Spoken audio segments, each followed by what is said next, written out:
নতুন রাজনৈতিক দল জাতীয় নাগরিক পার্টির নেতৃত্ব ঘোষণা করা হলেও আলোচিত ছাত্রনেত্রী ফারজানা শিথির নাম নেই। তিনি জুলাই আন্দোলন ও ছাত্র জনতার অভ্যুত্থানে গুরুত্বপূর্ণ ভূমিকা পালন করলেও কেন তাকে কমিটিতে রাখা হয়নি তা নিয়ে প্রশ্ন উঠেছে। দলের ঘোষিত প্রথম সারির নেতৃত্বের তালিকায় তার অনুপস্থিতি নিয়ে বিভিন্ন ব্যাখ্যা দিচ্ছেন রাজনৈতিক বিশ্লেষকরা।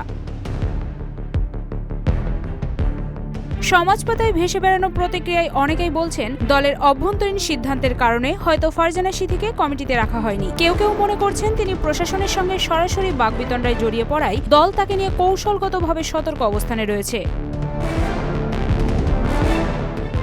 আবার অনেকে বলছেন তিনি হয়তো এখনও আনুষ্ঠানিকভাবে দলে যোগ দেননি বা ভবিষ্যতে তাকে অন্য কোনো গুরুত্বপূর্ণ দায়িত্ব দেয়া হতে পারে। আবার অনেকে ভাবছেন তিনি নিজেই হয়তো কমিটিতে থাকতে চাননি।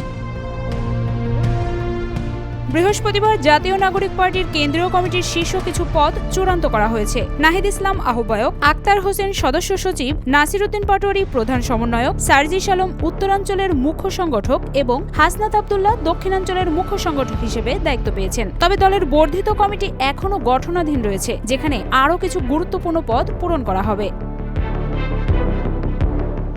ফারজানা শিথি জুলাই আন্দোলনের সময় পুলিশের সঙ্গে তার প্রকাশ্য তর্ক এবং গণ আন্দোলনে বলিষ্ঠ নেতৃত্ব দেওয়ার জন্য ব্যাপক পরিচিতি পেয়েছিলেন। সেই সময় তার একাধিক বক্তব্য সামাজিক মাধ্যমে ভাইরাল হয়।